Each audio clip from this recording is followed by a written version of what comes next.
ഐക്യജനാധിപത്യ മുന്നണി എല്ലാ കോട്ടകളും പൊളിച്ചടക്കി ഗംഭീരമായ വിജയം കൊയ്ത 2025 നമ്മുടെ മുമ്പിൽ.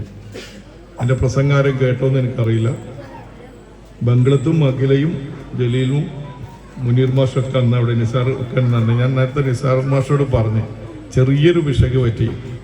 നാദാപുരം എന്തായാലും പിടിക്കും, തൂണേരി ബ്ലോക്ക് പിടിക്കും, ജില്ലാ പഞ്ചായത്ത് കട്ടായം പിടിച്ചിരിക്കുമെന്ന് ഞാൻ അന്ന് പറഞ്ഞിരുന്നു.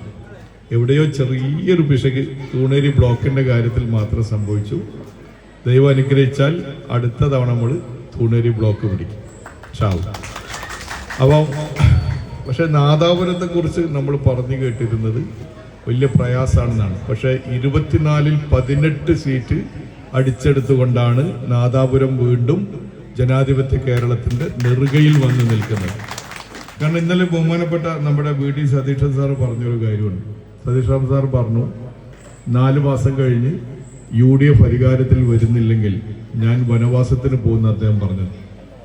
അദ്ദേഹം വെറുതെ പറയില്ല. ഞാൻ മനസ്സിലാക്കുന്നത് ഈ കേരള രാഷ്ട്രീയത്തിൽ കൃത്യമായി പഠിക്കുകയും കൃത്യമായി വിലയിരുത്തുകയും കൃത്യമായ അഭിപ്രായങ്ങൾ സ്വീകരിക്കുകയും ആ താൻ പറഞ്ഞ അഭിപ്രായങ്ങളിൽ നിലനിന്നുകൊണ്ട് കൂസാതെ ഒരു കുറവും വരുത്താതെ ധീരമായി നിലപാടുകളെടുത്ത് മുന്നോട്ട് പോകുന്ന ഒരു ലീഡറാണ് ബഹുമാനപ്പെട്ട VD Satheesan. VD Satheesan sir പറഞ്ഞെന്താ പറഞ്ഞാൽ വനവാസത്തിന് പോകുന്നതാണ്. അതിൻ്റെ അർത്ഥം എന്താ പറഞ്ഞാൽ ആരും വനവാസത്തിന് പോകേണ്ടി വരില്ല, ഐക്യജനാധിപത്യ മുന്നണി അധികാരത്തിൽ വരും എന്നുള്ളത് ഉറപ്പാണ്. അപ്പൊ എന്താ പറഞ്ഞാൽ ഒരുപക്ഷെ അദ്ദേഹം നാദാപുരവും കോഴിക്കോട് ജില്ലാ പഞ്ചായത്ത് പിടിച്ചതൊക്കെ കണ്ടിട്ടാണ്. എന്നോട് ഇപ്പോൾ ഇവിടെ വന്നപ്പോൾ എൻ്റെ ബഹുമാന്യരായ നേതാക്കന്മാരിൽ ആരോ ഒരാൾ പറഞ്ഞിട്ടുണ്ട്, കോഴിക്കോട് ജില്ലാ പഞ്ചായത്ത് പിടിച്ചതാണ് ഐക്യജനാധിപത്യ മുന്നണിക്ക് കേരളത്തെ തന്നെ വലിയ ആത്മവിശ്വാസം പകരുന്നത്. കോഴിക്കോട് അങ്ങനെ ഒരു പ്രദേശമാണ്. നമ്മളെല്ലാവരും കൂടി പണിയെടുത്തുണ്ടാക്കിയിട്ടുള്ള ഒരു സാധനമാണ് കോഴിക്കോട് ജില്ലാ പഞ്ചായത്ത്. അതുപോലെ തന്നെ കോഴിക്കോട് കോർപ്പറേഷനിൽ വലിയ മുന്നേറ്റം നടത്താൻ UDFന് കഴിഞ്ഞു.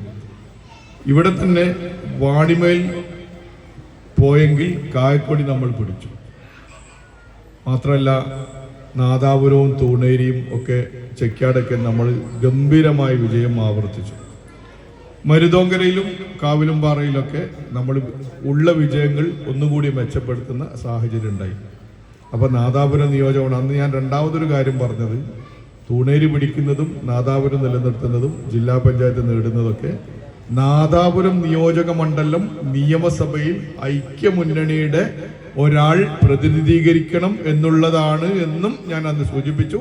അതെന്തായാലും തൂണേരി ബ്ലോക്ക് 37 വോട്ടിന് നഷ്ടപ്പെട്ടിട്ടെങ്കിലും നാദാപുരം നിയോജക മണ്ഡലം ഐക്യജനാധിപത്യ മുന്നണി എന്തായാലും ഇത്തവണ നമ്മൾ പിടിച്ചിരിക്കും.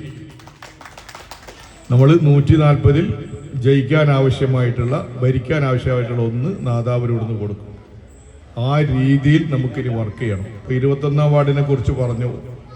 16 ആളുകൾ ലക്ഷങ്ങൾ ചെലവഴിച്ച് ഇവിടെ വോട്ട് ചെയ്യാൻ വന്ന് വോട്ട് ചെയ്തിട്ട് പോയതാണ്. 26 വോട്ടിന് നമ്മൾ ജയിച്ചു. 36 ആളുകൾ വന്നെന്നാ പറയും. 36 ആളുകൾ ഗൾഫിൽ നിന്ന് വന്നു. അപ്പൊ ഞാൻ സൂചിപ്പിക്കുന്നത് എന്താ പറഞ്ഞാൽ നമ്മൾ വിചാരിച്ചാൽ എന്തും നടക്കും. നമ്മളൊന്ന് നനച്ചാൽ നമ്മൾ നേടിയിരിക്കും. അതാണ് അതിൻ്റെ ഒരു വിഷയം. ആ നേട്ടം ഇനി അടുത്തത് 4 മാസം നമ്മളുടെ മുമ്പിലുള്ളൂ. ആ 4 മാസം കൊണ്ട് പണിയെടുത്ത് ചരിത്രം മാറ്റിക്കുറിക്കുന്ന ഒരു സാഹചര്യത്തിലേക്ക് പോകണം. എനിക്കിപ്പോൾ അത്രമാത്രമേ നിങ്ങളോട് പറയാനുള്ളൂ. കാരണം കേരള ഭരണം എന്ന് പറയുന്നത് ശരിക്കും ഞാനിപ്പോൾ എടച്ചേരിയിൽ നിന്നാണ് വരുന്നത്. എടച്ചേരിയിലെ പോലീസ് സ്റ്റേഷൻ മാർച്ച് കഴിഞ്ഞിട്ടാണ് വരുന്നത്. 6-ാം മൈലിൽ ഒരു കിലോമീറ്റർ നീളത്തിൽ 3.5 മണിക്കൂർ നേരമാണ് ഗുണ്ടകൾ അഴിഞ്ഞാടിയത്. എന്തോ ഭാഗ്യം അവിടെ ഗുരുതരമായ പ്രതിസന്ധിയിലേക്ക് പോകാത്തത്. പോലീസുകാർ നോക്കി നിൽക്കെ അത്ഭുതപ്പെടുകയാണ്. പോലീസുകാർ നോക്കി നിൽക്കെ ഗുണ്ടകൾ അഴിഞ്ഞാടുന്ന ഒരു സാഹചര്യം അവിടെ ഉണ്ടാകുകയാണ്.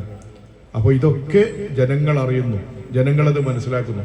നമ്മുടെ ബഹുമാനപ്പെട്ട മുഖ്യമന്ത്രി പറഞ്ഞത് നിങ്ങൾ കേട്ടിട്ടുണ്ടാവും. കാസർഗോഡ് കണ്ണൂർ വെച്ചിട്ടാണ് അദ്ദേഹം പറഞ്ഞത്. തെരഞ്ഞെടുപ്പിന് 2 ദിവസം മുമ്പേ വളരെ മോശമായിട്ട് ഐക്യജനാധിപത്യ മുന്നണിയെ ചിത്രീകരിച്ചു രാഹുലുമായിട്ട് ബന്ധപ്പെട്ട പ്രശ്നത്തിൽ.